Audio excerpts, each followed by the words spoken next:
I was depressed at some point. You had times when you were by yourself and, the loneliness set in. Yeah. We were the man and the woman Yes. juggling everything. Yep. I had to tell myself one day to get up.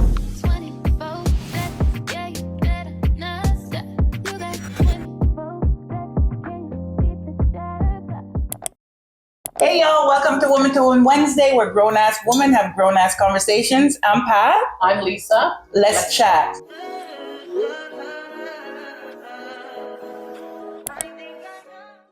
I think last time we spoke about deciding to walk away, what that looks like from both a male and female perspective. And then we were also talking about the one-woman band, basically kind of juggling everything on your own. I think a lot of people can relate to that, what it looks like and the stress of it, but we get through, right? We're on episode 3. And now we're at segment 3. Yes. So we're now, like I said, we're now going to air part 3 here, talk about starting over. This is a very essential point in your life, which we're going to call the butterfly stage. Because why that is because, the butterfly has to go through, the different stages, the cocoon stage, and now they flourish and they're off and doing their thing. So what does that look like? I think when we say starting over, butterfly phases, this is kind of where you now feel free. But freedom is going through different things to get to get to that point, such as choosing yourself, right? Because we spoke about the one-woman band. That one-woman band is, when you have kids especially, you have to focus on that because there's different aspects of that one-woman band. But now when you're thinking about your future, your life, you have to be a bit selfish, and selfish meaning that you now start to do things that maybe you ultimately never done before, right? Exercising, changing your diet, cutting your hair, going on trips, different types of trips. For me, which that falls all under. So that's self-care, that's healing. Yes. And in the last segment, we talked about the fact that you do have to take time for yourself. You have to find that happy medium where you are, yes, you're the one-woman band. You are doing what you need to do to make sure your kids are whole and they're not missing out on any of their activities. But then when did you find time for yourself? And we both agreed that was difficult. Like I had a hard time figuring out where I would put me into it. Right. But then once I made that decision that I have to look after me, because without me, there's no them. Well, exactly. They can't function as well, right? Exactly. So what does healing after a relationship that has come to an end, what does that look like? Where do you start? I mean, I would say for me, after going through, I don't have small kids, so I didn't really have to go through that part of it. But I did have to juggle a lot of other things separately, independently of my own. But you're going through, there's a depressive stage. And that was for me, I was depressed at some point. I had people around me, but I had to tell myself one day to get up and choose myself. You told yourself or I told you? Well, we both made a decision, but I think manhandled her. She did. But the thing for it is like, when you're going through these things, you know who's there for you. Because a lot of times you think the people who are going to be there for you are the ones that are not there for you. And the ones you kind of think is not going to be, they show up, right? For me personally, like we said before, I don't keep a lot of companions and friends around me, but I only stick to who I know. And I have to say that I've been fortunate to still have those who are close to me still remain. But it was still hard. It was still hard because it's almost like you die and then you come back to life. You know what I'm saying? And I found comfort through real people who really cared, you know what I'm saying? Like real true friends that cared about my well-being and wanted to check on me on a daily basis to make sure that I'm okay. because it's a dark place. But I'll tell you this, when you get out of that place, when you find that the energy and the momentum and the drive and, stop, whoa, it's me type of thing, playing the pity party, always just, because all you're doing ultimately is just allowing that side to win. So what was your, if you can remember, what was your first step per se? So you said, I got to get up. Okay. So that probably sounds like your first step. I got to get up. You got to get moving. I can tell you what I know for you, from my end, when you kind of, because you went through different stages. You were good, and then you were not so good. You got into your head. You had times when you were by yourself, and the loneliness set in. Yeah. And we talked our way through that. Like you would call me. We talked our way through that. But there's one specific day that I remember when you broke down and you were really this was a rough day for you. And I was stern with her, and I told her she needs to get up. She needs to fly Pat, who I know she is.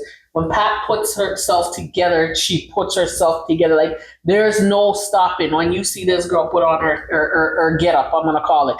So she was doing a lot of working from home at the time, and being at home in the space of where everything has gone down and that person is missing, and you're home, even though you're supposed to be working, your mind tends to go back. Because I couldn't connect with her. Right. Mm-hmm. And I said, I need you to get up. Mm-hmm. I need you to put yourself together. Yeah. And I need you to get into the office. Yeah. And you ended up talking to your boss. Yes. And your boss reiterated the same thing. Yes. And I called you, and you say, see, I should be a counselor. That was exactly. And that day you got up. Yeah. And you went into the office. Yeah. And I felt good. Right. I felt good. I was around people. Who knew work could do that? Because I can tell you right now. But anyway. I was around people, and just being around people, hearing different voices, and ultimately being in a different environment. I think that's that was the key. Mm-hmm. Right? Getting and up. People saw you for you. They saw you. They didn't see the depressing, I don't know what I'm going to do with myself, the fear, all that. Because when you put yourself together, Pat, you don't look like you have an ounce of fear in you, mm-hmm. right? Mm-hmm. You have nobody, I know this girl from time.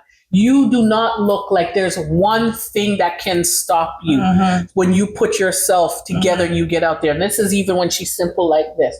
So for you to have gotten up, put on get up, put yourself together, whether you put on a little bit of makeup, you did up your hair, your shoulders automatically go back. Mm-hmm. I see it when you're dressed and you're ready, your shoulders go back and you are mm-hmm. ready to take on the world. And you went into that office and you were gone for the day. I didn't even hear from you mm-hmm. for the day. Mm-hmm. I don't even think I heard from you that evening either. I think I heard from you maybe the next day. Yeah, is when I heard from you. And then you continued to go in, whether it was a couple of days out of the week. But this is just the steps of, I'm just showing you your journey of healing, because that's where it started for you. Because from that, I never heard you again. I think I never heard you in that manner where you were lost cause, like you didn't know where you were going to turn. I think as well as that, I think one of the biggest things is to accept where you are mm-hmm. and putting that with the getting up and getting out there. Nobody can stop you. Your mind don't get me wrong, you're still going through the stages, but you're accepting it. So now that you've accepted it, what are you going to do about it? Yeah. What are you going to do? I know for me, when mine came to an end, one thing that you did for me, so this is just to show you the difference in how friendships, how they come into play, because mm-hmm. I did that for her, and then she was there when mine came to an end. And the first thing, not the first, but one of the things, we were sitting, I believe, in the car, and you basically said, let's go to Jamaica. Yeah. And we went to Jamaica. And I had fun.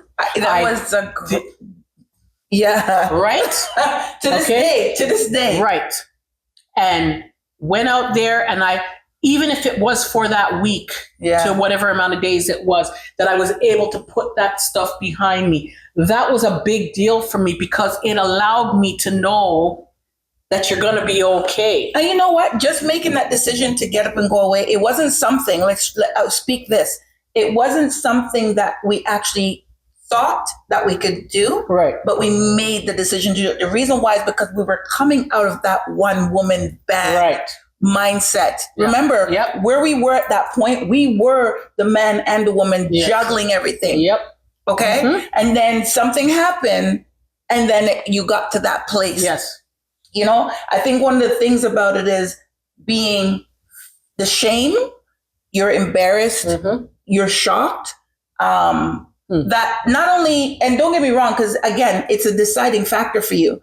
But still, even deciding to make that decision, there's still those elements of different emotions behind it, right? But when you've made the decision to choose yourself, because ultimately that's what we're doing, and choosing you is saying, I'm okay with what's going to come. But you have to go through stages. And for me, like I said initially, I didn't have young kids, but I have other responsibilities that I had to attend to. And really kind of, even that was scary. But what I started doing from there is making that decision for self, i.e. getting up, getting out there, going out to dinner with my kids, my daughters, just getting up. I think one day I even called you and I was playing music and dancing. Remember? I made a little video and I sent it to you with me dancing to myself and being purposeful of being out there, you know, interacting with other people, coming out, driving out to your space, right? To come and see you, spending the day, have a drink, just chit chat and so forth. But whatever. You went out of the home. And enjoyed. But another thing, again, I don't know whether you even thought of this. Another thing that I can point out with you that you did was you were in the home and you would just dress up. And take pictures. I take pictures. Do you remember that? Oh, yeah. I went that's just take pictures.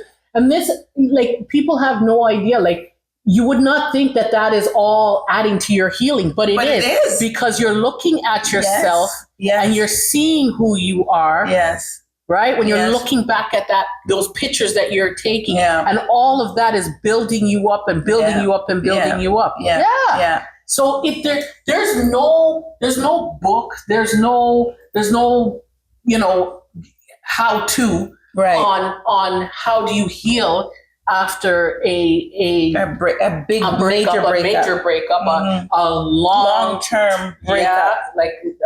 I mean, it was 20 something years for you. I mean, I wasn't as much. I think it was like, for us, it was more just under maybe 10 years. But I don't, the years is one thing, but it's what happened during those years. That forms you. You're formed and you're now like one, unified with each other. So now it's like, someone described it like it's a death, right?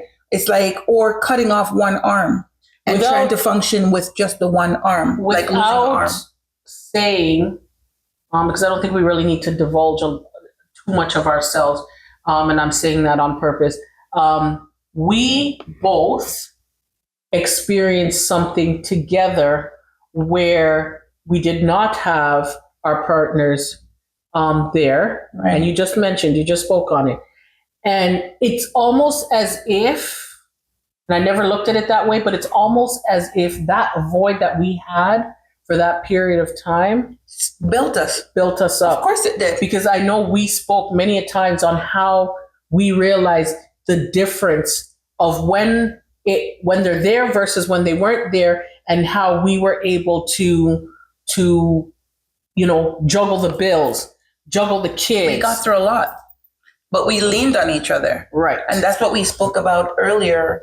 When we're talking about the one woman band, we spoke about it takes a village. You have to lean on each other and other people to help you get through it. As much as it was hard for us, but at least we had each other, and it was us plus one or two other friends amongst us that we just really kept it going and supported each other as best as we can. But it set us up without us knowing that when it came to the end,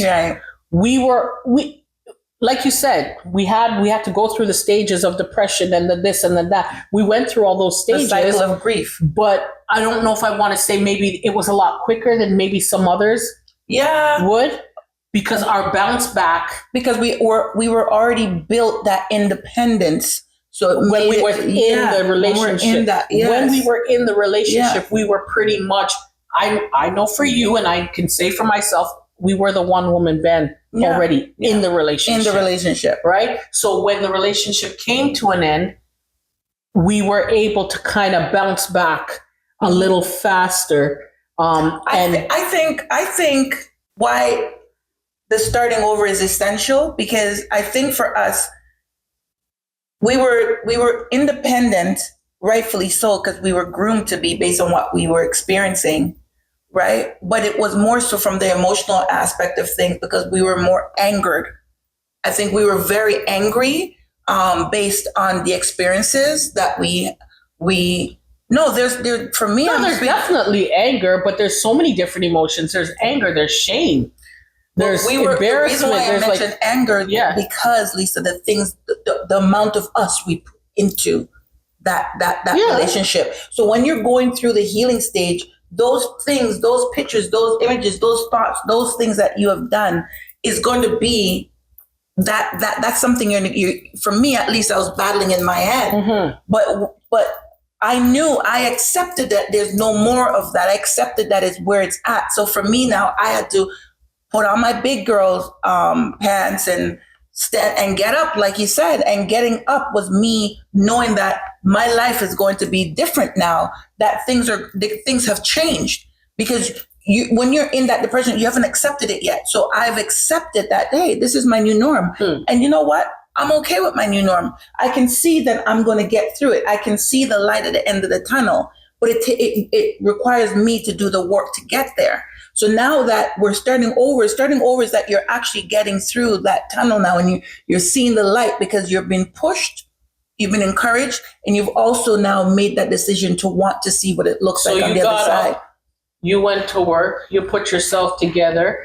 What were some other things that you did purposely to begin your healing, or to continue, maybe not begin, continue in that healing phase, to move past? So what are some other things that you've been doing? Well, traveling for one. Right. Okay. Right. Traveling, working out.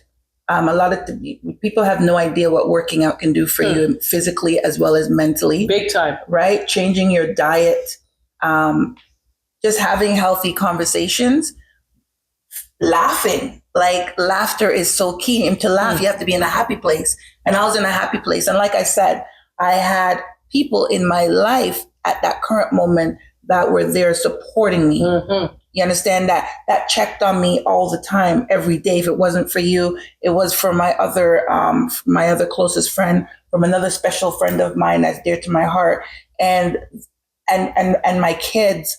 You know, all you guys collectively together made me know that everything's going to be okay. And that's one thing my first daughter said, you know, Mommy, it's going to be hard at first, because you're now going to get to whatever, but you're going to be fine.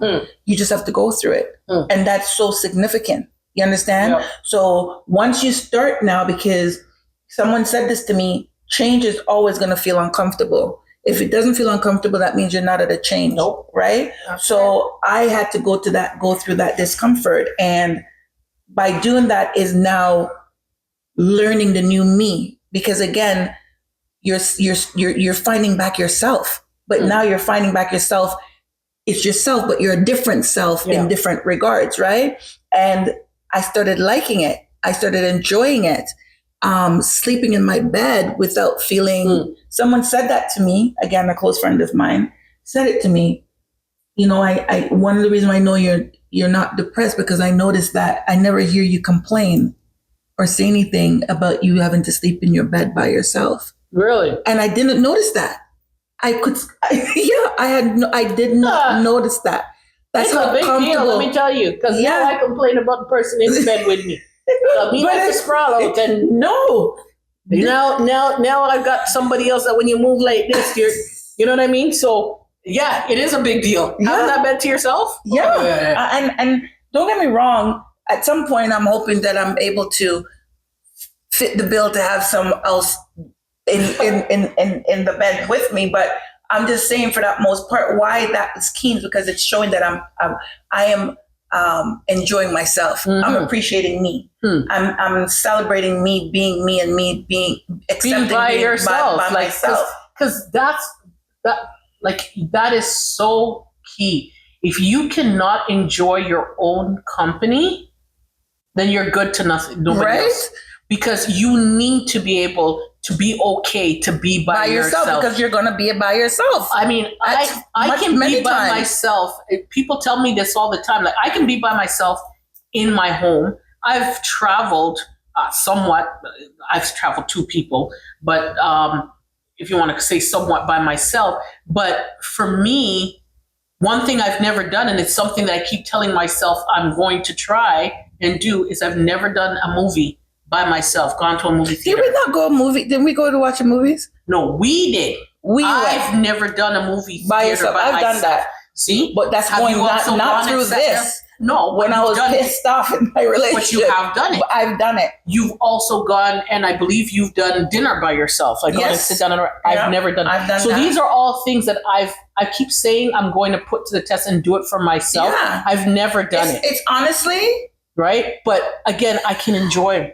I can't enjoy my own company within my own home. Well, we're the same, right? And one and the same. Yeah. I know my perfect date night is dinner, a glass of wine, and a movie. Right. And while I'm on my couch, right. Anyone that's closest to me know that I love my couch. Mm-hmm. When it's me time, it's me time. Right. Right. But there is so much behind what starting over looks like. It's different for a lot of people. I think we all appreciate it or start over differently based on our circumstance and just based on what it looks like for us. But I think the key thing about starting over is appreciating you. It's finding you, because you have to be okay in another relationship. Yeah. Right? Did you do anything drastic to yourself? Like some people, they're starting over, they completely cut off their hair to start anew. Well, funny that you said do anything like that. I was going to. I wanted to cut off my hair because I like my hair short too. Mm-hmm. But I wanted to cut off my hair, and I thought, okay, I'm gonna cut my hair and blonde it. And I remember telling my daughter, it's like, yeah, Mom, that's what I'm talking about. You girl, that's it, right? And I was really like, and I have not. Don't get me wrong, it's still not canceled out. What I did though is I've been braiding my hair. Mm-hmm. And braiding my hair is a sense of freedom, because there's not much for you to do when you braid your hair other than just flipping it and doing whatever. And my braider is the best. Joyce, kudos to you. If you want her number, let me know. Just DM us, okay? I'll tell you. But if you're from Toronto, Canada. But yeah, and I've been just feeling very comfortable and vibrant in my new braid do. I'm going to probably do something different soon. But that was something that I thought about doing. Well, I know you, Patty. I don't know how many, I've lost count, tattoos you have. Have you gotten a new tattoo since? No. Oh, you didn't get a new one since? No. You're sure? I'm quite positive. Do you know how many you have? Not anymore. Okay. Anyway, all right. I thought so. Maybe, but this tattoo for me was my final. The reason why is because I always wanted a sleeve, but I didn't want a full sleeve. But in this tattoo, it's a story. And funny enough, on my tattoo, it says beauty for ashes. That's basically beauty for your ashes. For all the pain you've been through, it's pretty much saying that you'll be restored from a biblical spiritual standpoint. Okay. So this is it's kind of funny when I did it. Who knew? Because it was only probably maybe a year or 2 years after that. Yeah. Things just changed for me. Right. Sometimes God just allows set things in place for you. Knowing that something big is going to come. But that was. So you're braiding your hair was your biggest thing. I really and truly, it's been that long. I can't necessarily pinpoint. And don't get wrong, we braid. We braid. It's just that I've went from normal black color to just my blonde braids. Yeah. Mm-hmm. Yeah. Yeah, I can't think of anything per se. The only thing that, if I can say that I changed, I had a big fear for flying. And all I did was just kept on doing it. Yeah. To get over it. Yeah, till you're doing it by yourself. By myself. I used to wonder, I asked you, did you have something with the travel agency or maybe I was just out. Like immigration and you made some deal? For me to know, for you to find out. But I'm like, oh yeah, I know. Yeah, I went and that was me. That was my time. That was, so the kids were with my mom, or they were with, because for me they were younger when we separated, and it's only like a week at a time or anything. It wasn't anything big, but I was able to I just kept pushing myself, because that was the biggest fear that I had. I had fear of flying. If you ever saw what I looked like when I got into that plane, like literally I would have my hoodie on and I'd be down. And I didn't really notice that. Yeah. Oh, nobody ever wanted to sit beside me. Really? All my friends, it was a going thing. They didn't want to sit beside me because I would either be holding on to somebody tight. I was a fool. Is that taking off? Taking off, coming down, rocking a rock. That's called turbulence. Yeah, that. Yeah. Any of that. Okay. Yeah. I was a big fool on that plane, but I just kept doing it until I'm not going to say, because I still hate flying, but I am a lot more comfortable with it. But to say that I did anything drastic to me, no, I did not. I did learn to spend a lot more time taking care of me, because I'm one to always want to be taking care of others, whether it be my kids, whether it be my friends, whether it be the person I'm in a relationship with. I'm always that nurture, taking care, and then I would forget about me. Well, I'm going to say this though, what I recognize, like what I saw different in that early stage, and that at that point when things happen and things that happen privy to that, meaning us having to hustle together and make things work, and then now things fell apart. I think you found your independence and your strength when we did initially decide to go and travel for the first time. We it's not like we couldn't have traveled, but we were also being the good, woman type of thing, and obeying the ask not to. But once you broke that, I think we traveled again a couple times after that. But then it was always about certain parties or certain outings that we would go to. I think you found your inner culture, your inner, she's from St. Kitts. So you start, jump up. What do you guys call it again? What do you call it? Because I don't jump up. Let's go with that. So I don't jump up nor down, but you started to take that. You should not knock it. You should try a little soca in your soul. I'm not hating on it. But I don't do it. So what I'm saying is you started going to Caravana. You're dressing half naked. I think one time going to Caravana, the ambulance had to come for you. But you found, what I'm saying is that you're I made some changes. Yes. But I did make changes. You are correct. And I guess as you're saying, like, you're celebrating your inner you and came out. Yes. But it was because, again, who I had around me.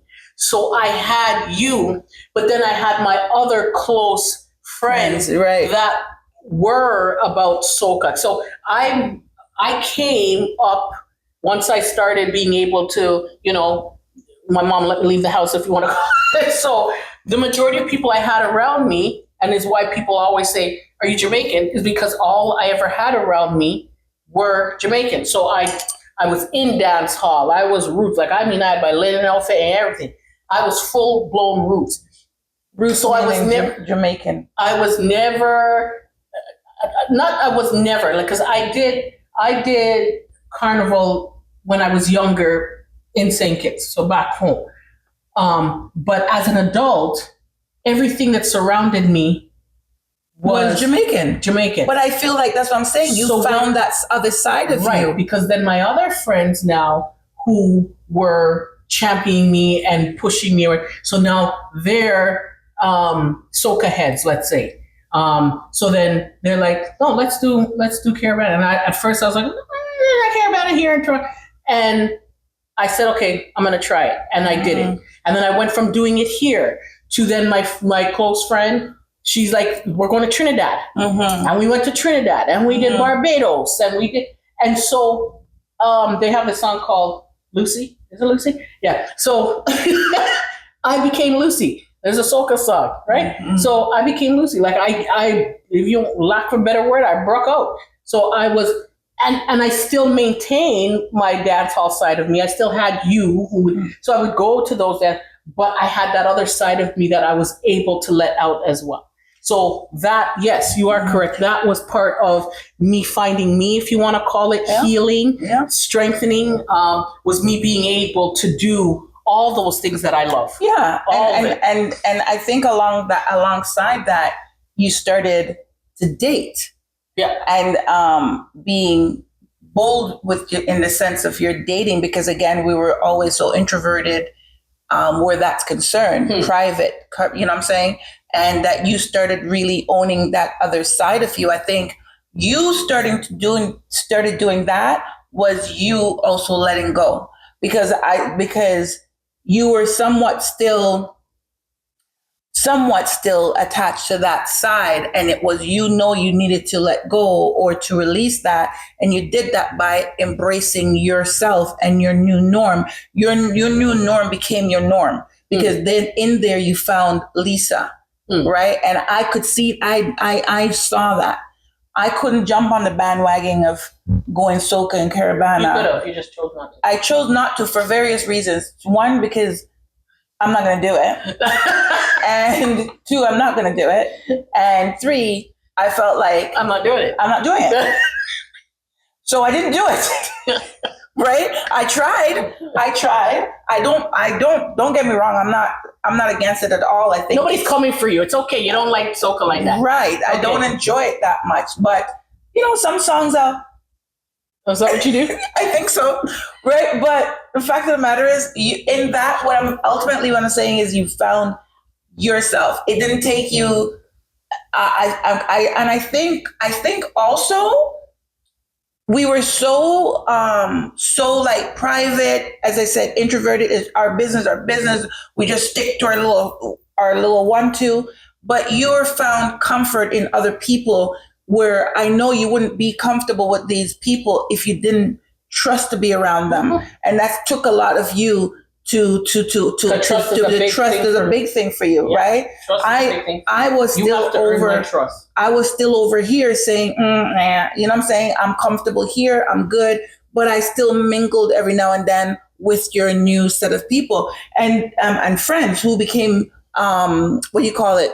Not mutual friends, but acquaintances / whatever, right? But for me, I was still in the relationship, so I still acted accordingly. Yeah, there's right. Things I mean, not you couldn't do, you could, but I chose not to. Shouldn't, if you want to say that, because I'm going to touch back on that, because a lot of the things, even with me, when I was out of my relationship, we tend to stop and think and worry and concern ourselves about what other people think. Right.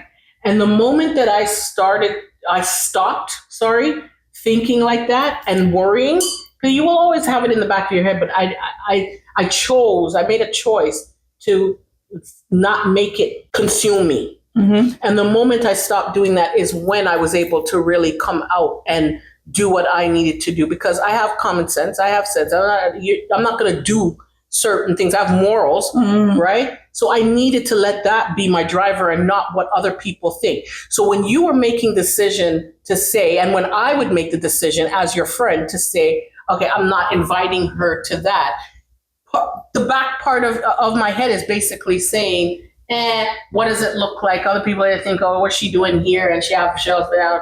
You know what I mean? So, and you would make that decision for the same reason. Like, is that somewhere where you should be as a married woman? So there are times that, you weren't invited, or I didn't bring it to you. Or if I did, you made that choice that it doesn't look right, I'm not going. Yeah. Right. Yeah, and that's a whole different conversation on its own. When you're thinking as a married person, how do you show up? The things that you should do or not do. Some people will agree and disagree based on their their religious beliefs or whatever that may look like. But not to go off topic, because I guess we can talk about this starting over because we are both now.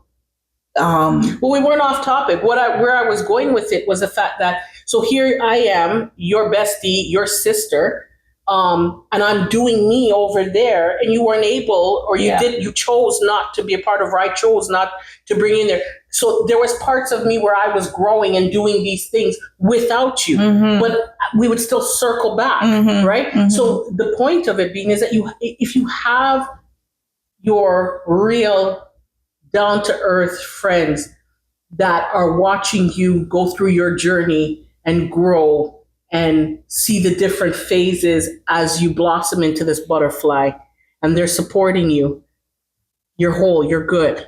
You understand? You need that. Yeah, you need that. You need that. You need that support. Knowing when to step back, right? Knowing when to come forward, yeah, right. Even just as much as one of the things that you did is you brought me to a spa, right? And that alone with itself is a sense of healing, right? Because spa is just that; it's therapeutic. It's a sense of self. It's a sense of rejuvenation.